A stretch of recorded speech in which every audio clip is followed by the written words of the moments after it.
wild animals, and wild places. They're more than a picture. They're inspiration, excitement, and adventure. Patrolling and protecting these natural resources is a first-class band of peace officers. These are the Wardens, dedicated to the preservation of our great outdoors. This week on Wardens. Is it possible your first shot came inside of that first snow patch? They want to bring their deer in. They don't care if it's frozen. All they want is the patches. We're not here to make this up, okay? So we'll stop that right now.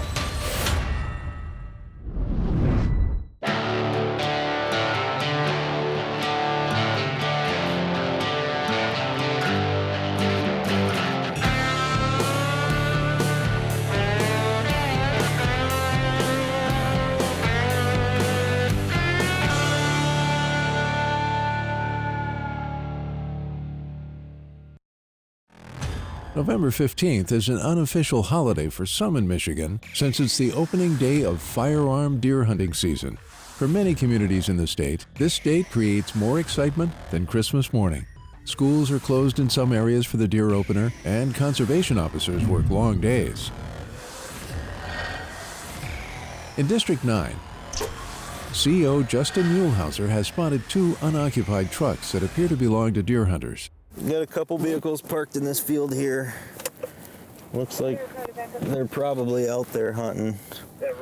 Just gonna kind of check their plates real quick, run them for tags, see if they're all good. Looks like Dad is licensed. Not sure who the second vehicle belongs to, but it's probably gonna check out all right. After not observing any violations with the two trucks and confirming that the vehicle owners had purchased firearm deer hunting licenses, Officer Muehlhauser intended to visit a processor. However, shortly after he arrived, he received a call to head elsewhere. There was a shot into an unoccupied dwelling, possibly from a hunter. So we're gonna shoot over that way and assist the locals with what's going on out there. Nice to meet you. Nice to meet you. So what's the deal? Lot 16 over here, they're working on the trailer. Okay. Here, they say 8 shots. They say 4. Okay. And then something hits the trailer they're working on. There's a jagged hole about, I don't know, 1.5 inches, 2 inches. Okay. On the side of the trailer. I couldn't see anything other than that. They called their boss, called the police. They admit to shooting 4, but they're way down here in the woodline. I don't know. I'm not sure on how far that slug's going to travel. Okay. One guy admits to shooting 4 times. This guy, this gentleman who's still got his CPL and 2829. I sent you a walk-in at your this office. guy shoots once. So as they described it, it was 8 shots, and then after a period of time, they couldn't tell me how long, another shot. Okay. So 2829 clear. nobody's hurt. It's a brand new, not a brand new, but it's a whole. We got someone over at the trailer yet? Just the workers. Yeah, I went over and talked to them. There were workers present? Yeah. How we doing, fellas? Morning.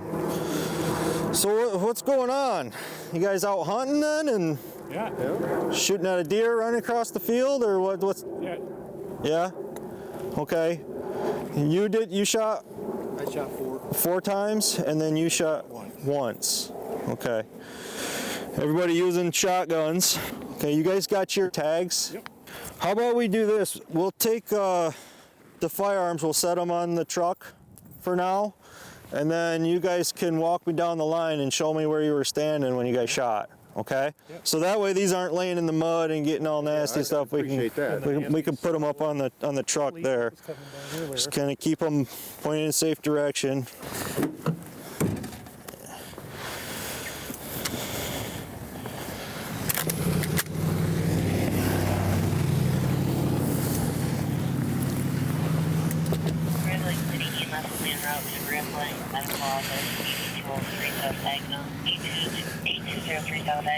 You guys got your shells with you too? What kind of shells are you using? Slugs. Slugs? Yeah, and this is what's left. My other ones are copper solids. Okay. So these ones go with that one, right? My dad was up closer to here. I was in the middle, and was down at the end. Okay, so you guys were all on this line here. Yes. Okay. They were running straight across this way. They weren't running towards the trailer park. Okay. But you didn't take any shots? I did not. No shots, okay. After talking to the three hunters for a short time, the property owner arrives at the scene. Did somebody call? Because this is my property. I want to know if somebody's calling to complain because I'm hunting my own property. Nope, someone's calling to complain because there was a shot that went into the trailer park over there and hit one of the trailers. Oh, so that's why we're here. there's that. There's my driver's license. Okay. So we'll be looking into that, but just so you know, that's why we're here. Okay. So, I mean, if you're hunting on your own property, that's fine. You're hunting your own property. I'm gonna need his info as well. Okay. If he's part of the party. I'm just gonna hold on to this for right now. Okay.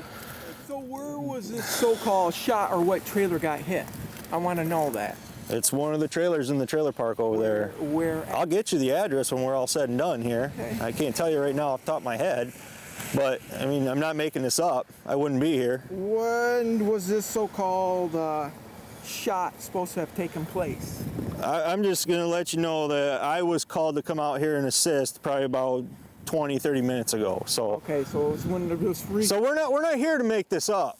Okay, so we'll stop that right now. Hi. Hi there. How are you? I'm wonderful. How about What do we yourself? have today? A small doe. Nice doe for here, though.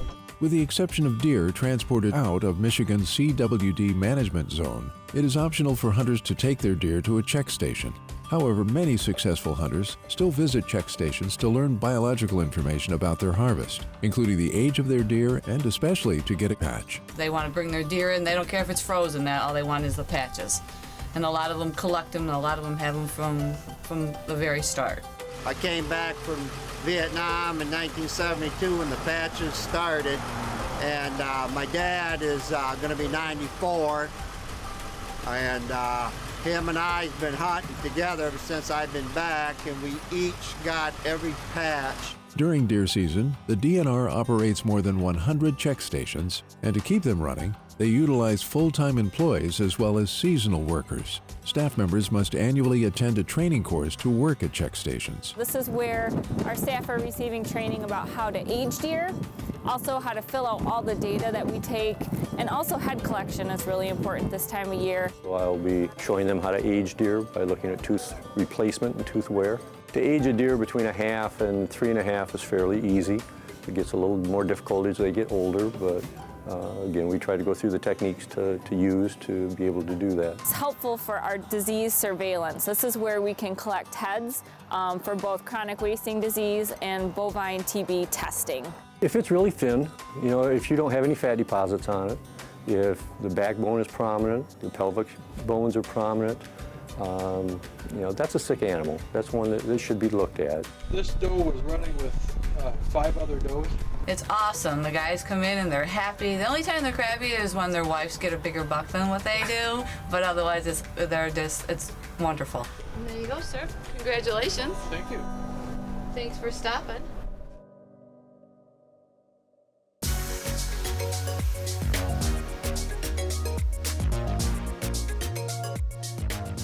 It is opening day of Michigan's firearm deer season, and Conservation Officer Justin Muehlhauser is conducting an investigation after receiving a report of a gunshot hitting a home.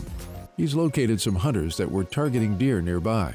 One of them admits to firing 4 shots, and another hunter says he shot once. Certainly sounds like there was some type of deer drive going on between these guys. Someone was in the woods pushing, and we had some guys set up along the tree line here. And some shots rang out, and sounds like one of the nearby houses was hit by one of those shots. Officer Muehlhauser heads to the woods with the 2 hunters that fired the shots to take a look at where they were when they pulled their triggers. So you were right around here? Okay. And I shot straight into those woods. Yeah, see that? Straight across. Yep. Okay. Orange post on that tree? Yep. That's almost exactly where they were ended up and ran straight across. Okay. So you're standing here, you shot once. Once. Great. And it was straight across right there to where that orange sign is. Running across. So only one shot from you. That was it. That's it. Okay. 4 from you. Yeah, and I shot first. Okay. So, and his was after me, so I'm guessing he heard me shooting and probably spun around or whatever. Okay. You're thinking the casing still laying down here? I didn't pick it up. There it is. Okay.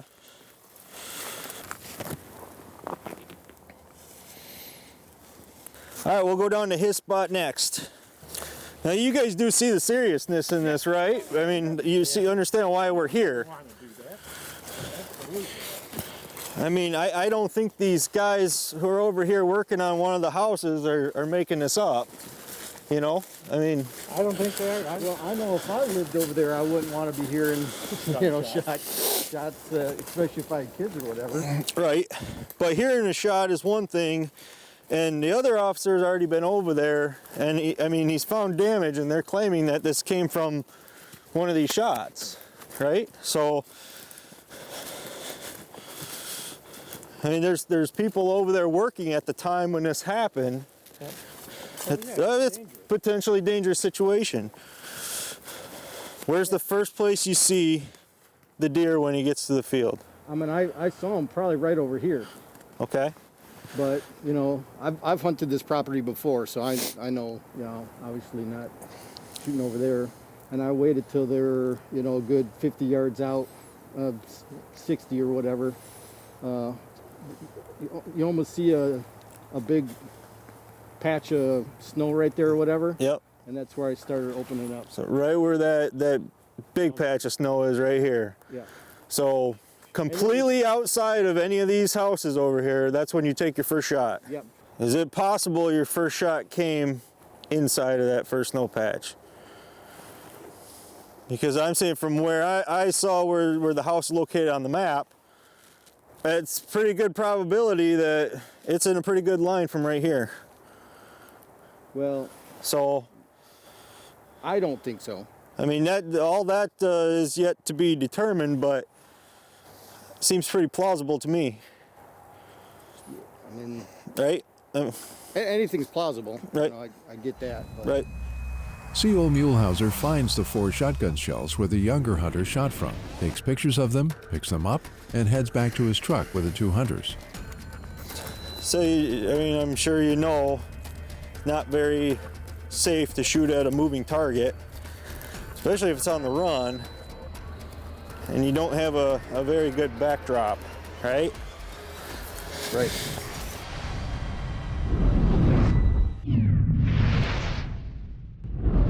November 15th is the opening day of firearm deer season in Michigan each year. It's a busy day for hunters and especially for conservation officers. The weather can vary tremendously from year to year, and even on the same day throughout the state. The cases that COs encounter can vary greatly too. All right, guys. Officer Justin Muehlhauser is investigating a case after getting a report that a gunshot from a hunter hit a home. Officer Muehlhauser is joined by Officers Jason Becker and Danielle Zubek. He gets them up to speed. These guys, there's 5 of them in total. 3 of these guys are set up along this tree line here, and they're all facing west. Okay. There's a couple guys in the woods. It's definitely some type of deer drive. Okay. They're in there looking for a deer from this morning, and these guys see, the young guy sees a deer come out down by the trailer park. So deer cross across in front of the trailer park and never stop. They're on a trot and then a run, and he shoots 4 times. Yeah.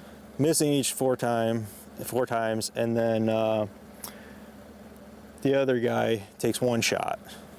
So the older guy says he takes 1 shot, but it was basically straight across. The young guy took 4 shots, kind of at a sweeping motion across the field. He's saying, I didn't start shooting until it was outside that trailer park. But I'm like, well, I mean, we've got evidence at the trailer park that one of these houses was hit. Is it possible that one of those shots went into that trailer park. He goes, well, I guess anything's possible, but I'm like, well, yeah, I mean, that's pretty much why we don't shoot at moving targets. This is a pretty serious violation. I mean, we're talking about reckless discharge of a firearm, okay? I don't see why someone who's doing work on a trailer would just make that up. And, you know, the trailer was shot right when they heard those shots. And so they believed it so much to the fact to where they hit the deck and they took cover, okay? So I just want you to understand how serious this actually is. And you could be going to jail right now for a reckless discharge of a firearm. That is an arrestable offense. After interviewing the hunters and collecting evidence, CO Muehlhauser heads to the home to gather more information. He meets up with the electricians that were working on the trailer when it was struck by the gunshot. You can hear him, shoo, shoo, and then it hit the house, and that's when I went for cover. So you heard 3 shots, or yeah, three bullets? Yes. Oh yeah. 3 separate bullets. And that last one hit the trailer. We were working right in this area. I think he was over about that way. I was right in this area here. The last one of the group that we heard it hit the house. Okay. So we hit the deck underneath because we didn't know whether there was going to be any more or not. Right. But we saw the house right up here. Okay. Yeah, you can definitely see inside the siding where it went through the actual like plywood. So yeah, and that's perfectly in line from where he said he was at when he shot. After photographing the hole on the exterior of the trailer, officers Muehlhauser and Becker head inside. There is a slug sitting right on the floor right there. There's an entrance hole right in the drywall in the back. And then from this other angle, looks like it came straight across into the drywall on the other side.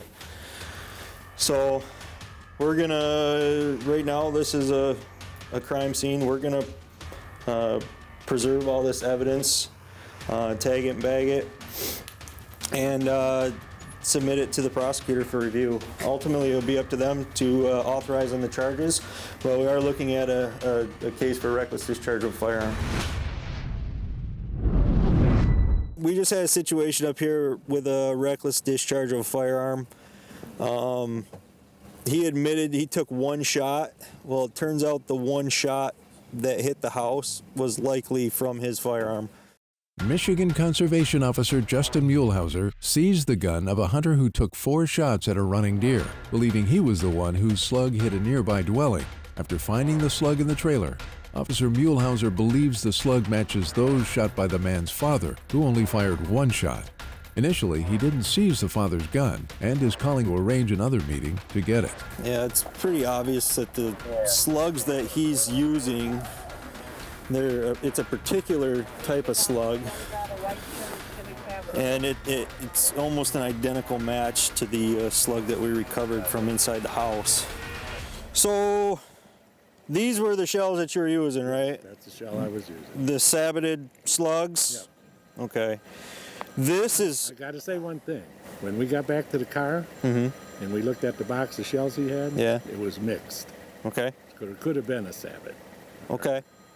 But when we went and we took pictures of the shells at each place, there wasn't one of these where he was shooting from. It wouldn't have been identical to that, but it could have been a sabbat shell. The red one that you have, maybe, I don't know. I'm just saying. Okay. We noticed that. But if it matches, this one is. I mean, that slug. Just looking at it from right there, just the top of it, it's almost an identical match of what we recovered from the house. I don't understand, only because he told you he took 4 shots, right? And he said between there. I took my shot after his. Right, but I don't think the angle is correct. I was shooting straight. The deer were. From what I'm seeing, from what the evidence is telling me, there's absolutely no way, unless he shot one of these sabbated slugs. Not that. But there was one. But there was not one of these laying where all of his shells were discharged. I know that. You still had the firearm with you? 2 in here. Okay. Which case is the one that you were using in the field? That one there? Okay. Other firearm have other shells with it? No. But that was the one that you were using in the field there. Okay. You're gonna have to take it. I'm gonna have to take it. And it may come down to having both firearms tested to determine which one was the actual one that shot that shell. But I mean, it was clear as day when we went over to the house. There's a hole right in the side of the house. I mean, and it's a really scary situation too, because the house next door is occupied. There's kids home. Well, sure. I feel terrible. I didn't think I took a shot that was in that direction. Okay. I don't. But hey, I don't want to hurt anybody. Right. I believe you. We're Yeah. not irresponsible.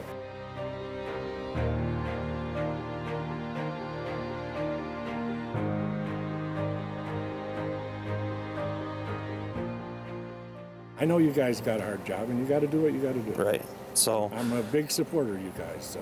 All right. Well, I appreciate that. I know accidents do happen, and fortunately today nobody was hurt. That's the case, because I would have never guessed it. Okay. I wouldn't have guessed it. Okay. Because I'm more careful than that. Right. Like I said, accidents do happen. Right. I can't deny it. Yep. If it says that's what happened, then that's what happened.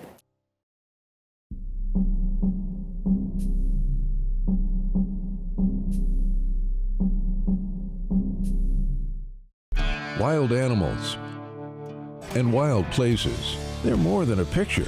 They're inspiration, excitement, and adventure. Patrolling and protecting these natural resources is a first-class band of peace officers. These are the Wardens, dedicated to the preservation of our great outdoors. This week on Wardens. That's why we recommend putting them below your headlight, because instances where the windshield breaks. A lot of people come and snowmobile and they don't have a lot of experience, and snowmobiles can operate at 100 plus miles an hour.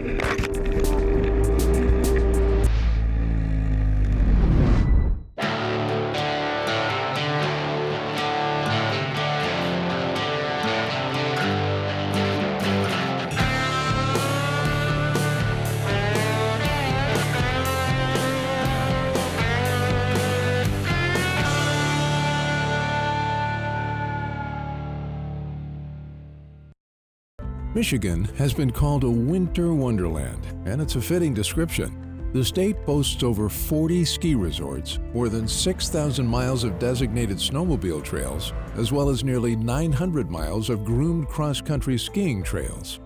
Another popular cold weather activity is ice fishing. In Michigan's District 1, Conservation Officers Jeff Dell and Ethan Mapes are using snowmobiles to check on other snowmobilers as well as ice fishermen. Specifically looking for violations on over limits, too many lines, and then for snowmobile registration and any loud sleds. Officers Dell and Mapes are checking on a couple of fishermen who have a northern pike in their possession. Just a tad. Right there. You're at 23. On Lake Gogebic, which is in Gogebic and Ontonagon counties, the minimum length for a northern pike is 24 inches. Who got the pike? You did? You gonna take responsibility for it? Yeah. All right, you got your driver's license on you? Yep. How many lines you got? Well, we have 7. I guess we forgot to pull a tip up out. So you got 7 lines out? All right, you know how many you're supposed to have? 6. 6. All right. Are you gonna take responsibility for the 7th lines? Your buddy's not? Yeah. You got your license on you?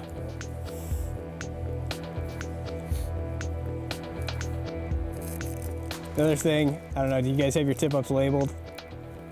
No, not all of them. Okay, yeah. If you got a Sharpie in your sleds or in your tent, throw your name and address on it. You're required by law to have your tip-ups labeled. Okay. It's not too big of a deal when you guys are owning up to all your lines. Yeah. But if there was 30 lines out here and none of them are labeled, and then people start saying, oh, this isn't my line, you know, so that's when it becomes a deal. So I'm not going to hit you guys with that one, but what I am going to issue citations for too many lines for the short pike. They had 7 lines out, and in their fish bucket there was a short pike, short by about 1 inch.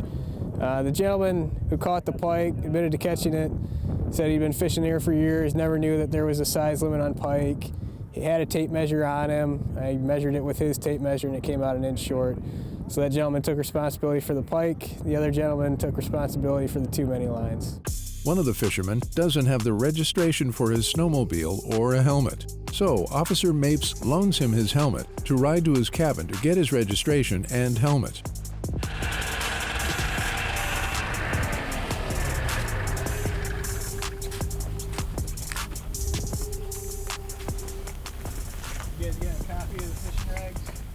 Upon the fisherman's return, Officer Mapes confirms that his registration is valid.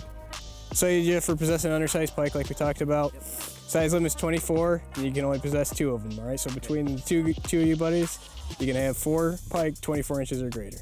Copy the citation, fish too many lines like we talked about, right? So only 3 lines a person. You guys know that, so just make sure you're following that. In this case, both of these anglers pled guilty and each paid a court-ordered fine of $235, one for keeping an undersized pike and the other for having too many lines out. Snowmobiling is an activity that is enjoyed by many people in cold weather climates. However, it can also be extremely dangerous when done unsafely. A safety class is one way to reduce crashes. This is no joke. A lot of these things are very, very important to carry with you because it will save your life. Conservation officers Jenny Hansen and Zach Painter help teach 6th graders in Michigan's District 1 about snowmobile operation, safety, and laws. With as much snow we get up here, the snowmobile is someone's daily driver. It's what they'll take to the grocery store. It's what they'll take to school. So snowmobile use is very big up here, not only for recreating, just everyday use. Your snowmobile can only be so loud, and we have dedicated patrols to looking at the sound of every sled. We test the sleds and see how loud they are. Students are educated in a classroom setting and also outdoors right next to a snowmobile. Who can show me where the emergency switch is? Come show us. Before being tested on a marked course where they demonstrate skills they've learned. Good job. I like how you stopped at each of their intersections. You showed me hand signals every time you turned. It was a really good job. Upon passing the course, students receive a safety certificate which permits those who are 12 years old or older to operate a snowmobile without supervision. In the western end of Michigan's Upper Peninsula, conservation officers Jeff Dell and Ethan Mapes are patrolling snowmobilers during a busy winter weekend. See a lot of traffic on the trail, or? You know, more than I thought, but it hasn't been really super busy. Right. Yeah, I mean, you couldn't ask for a better day. Nice sunny, not too windy. The officers confirmed that the snowmobiles were properly registered and did not observe or encounter any violations with these riders. How's it going? Good, how are you? Not too bad. Catching much? I got. Later in the day, Officer Dell checked the license and catch of a fisherman using an ice shelter. Clear, thank you. Oh, looks like you're good.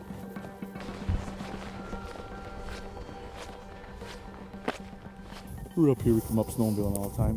Did you hit the trails at all? Yeah, last week. This week we came up fishing. I've only seen a few fish on the ice so far. But I don't feel so bad, no, Mark. Yeah, I don't think they were doing any better over there. My buddy Mark from Slinger, I'm like, hey, the fishing's real good up here. We haven't caught nothing all day. Yeah, well, it's a great day to be outside. Yeah.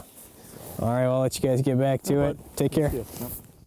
Meanwhile, as part of the same patrol, Conservation Officer Shannon Kritz is working a snowmobile check with other COs. She's encountered a young rider who doesn't have a valid registration on his machine. He's up there somewhere. I don't know.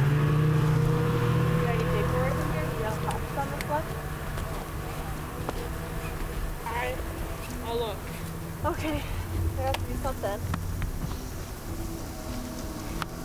Not on me, no. Wait, we're gonna have to wait till it comes back. Where are you guys coming from? We talked to you earlier. West Shore. Wait, did you guys just buy this one or something? The registration for it is in this truck. People have to take the truck because one of the sleds are getting right. This rider says that his dad has the registration, and he's already gone through the check. Meanwhile, while watching an intersection with a stop sign on a snowmobile trail, Officer Brian Lassiter spots a sled that is missing a Michigan trail permit. He immediately begins his pursuit of this group of snowmobiles. I had it placed on my windshield, and last night my windshield broke. I got it in here, the part that I capped of it that I could find. Where's your top part of your windshield that broke?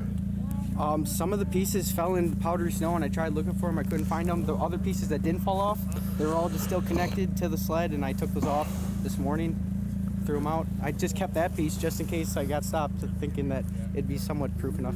By law, it has to be on there. Okay. So, but the law states it has to be above or below the headlight. So that's why we recommend putting them below your headlight, because instances where the windshield breaks.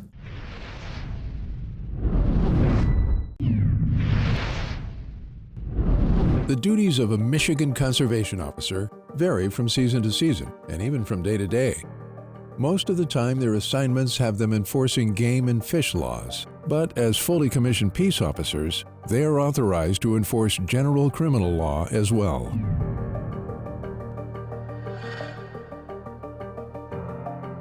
In District 7, Officer Chris Simpson is working an Oktoberfest party on a lighted cross-country trail in Muskegon State Park. We're here assigned just as a security precaution, so basically just to keep the crowd in line, make sure nobody gets overly intoxicated and out of control. One of the activities available to attendees of this Oktoberfest is the opportunity to go down a luge track. There you go. Yeah. So where are you trying to go? We were trying to go there, but it ended here. It was all fenced off. Keep going. Keep going. If you see where the lights are up there, keep walking past there. Okay. So.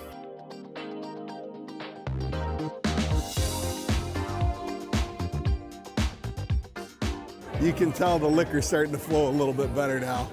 Or the alcohol, should I say, is starting to flow a little bit better. Yes, ma'am. You're scaring me. I'm scared of cats. I'm allergic. Are you having a good time? You know we're on camera, right? Take care. You guys got your work cut out for you. It's a good crowd. You know what? That's what we're saying. A nice crowd. It's a good crowd. It really is. It's an older age group, so you don't have 18, 20-year-old kids wanting to fight each other. So, typically, we're dealing on one-on-one contacts in a rural setting, but we come across state park patrols and whatnot that we have multiple people or large crowds that we deal with. Most of our typical day-to-day contacts are related to fish and game, contacts with enforcement of size or bag limits or license enforcement, things like that. This is a little different. It's more of a general law enforcement type work. It fits within our duties to be doing security or enforcement work on a state park, on Department of Natural Resource lands. Over the course of his shift at Oktoberfest, Officer Simpson did not observe or encounter any activities that required enforcement action.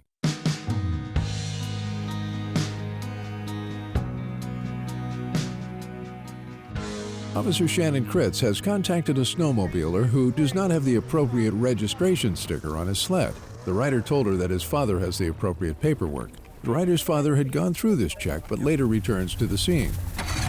The Iowa registration? Yeah, it could be registered or whatever.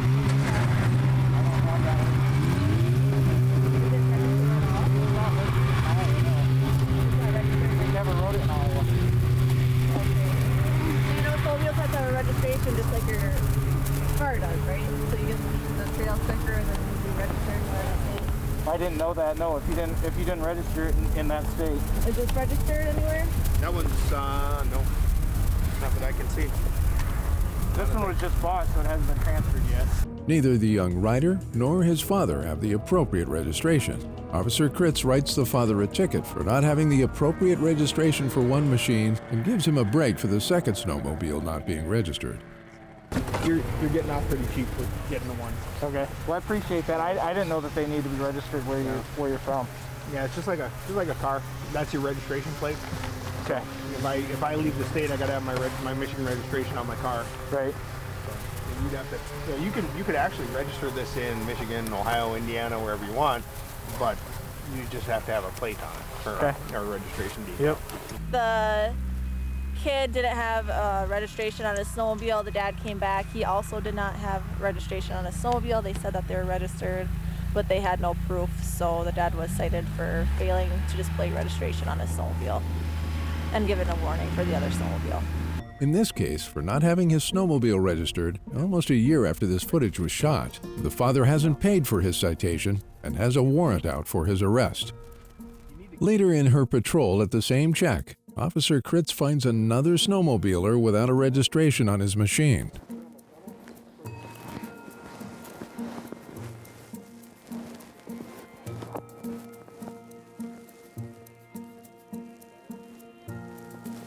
Is there any paperwork in it? Paperwork in the pickup of the dealership.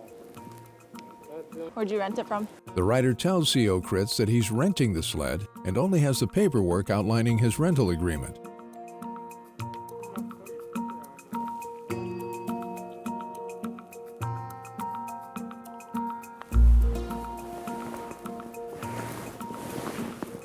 Stay put. I'm gonna run this.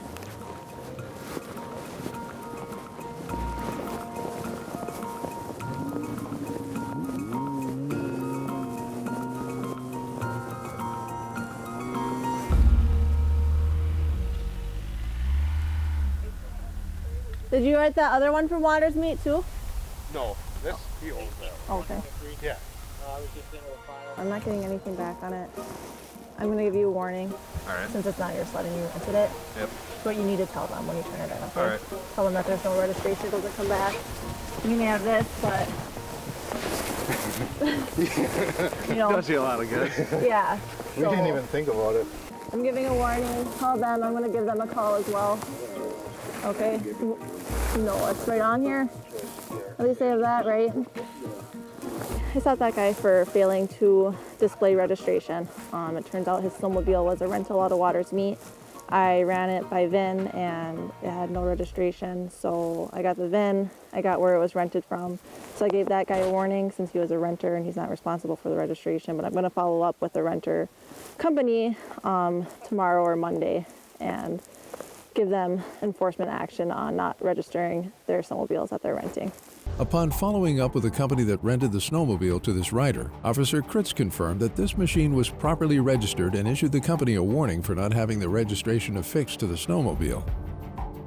Another area of snowmobile enforcement that officers keep an eye on is to make sure riders are stopping at stop signs that are posted on the trails they're using. So stop sign enforcement is important in the UP because we've had quite a bit of fatalities in the past couple of years because of people ignoring stop signs. People will be following in line and the lead person will stop and then the last people will be trying to keep up and they'll completely not see the stop sign. And in some situations, this is what leads people to get hit by cars, and this has led to fatalities. So when I'm out here doing stop sign enforcement, those are the situations that I'm trying to prevent. During their patrol, Officers Kritz and Brian Lassinen witness a snowmobile towing another snowmobile and blowing through a stop sign.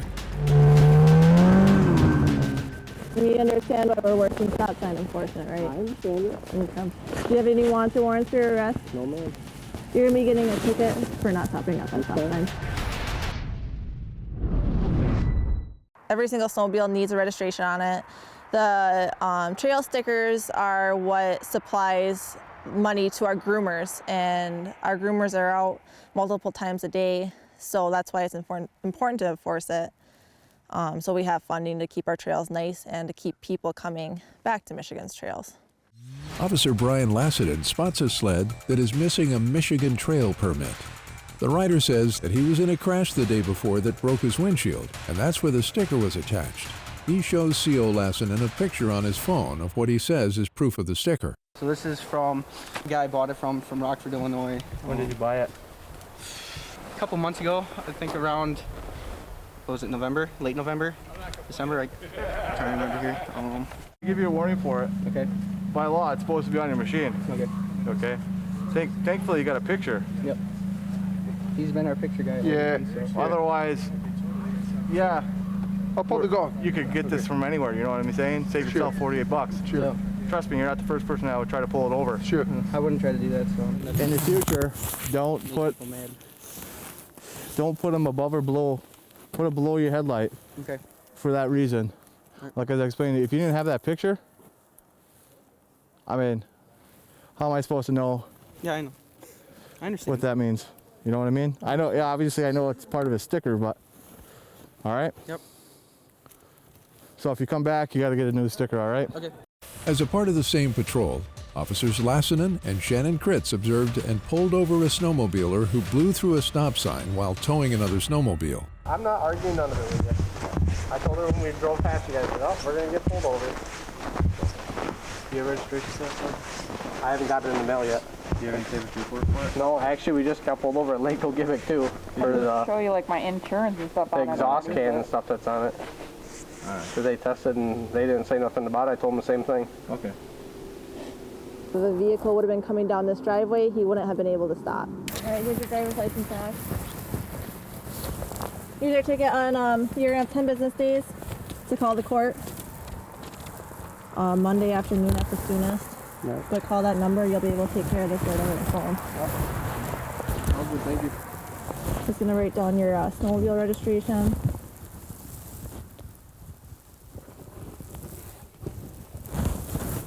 Any questions? No, ma'am. Okay. Just make sure you're going slow enough to stop. Yep. Drive safe. You too. You guys have a good night. Yep. The driver is cited for failing to stop at a stop sign. In this case, he was found responsible and paid a court-ordered fine of $155.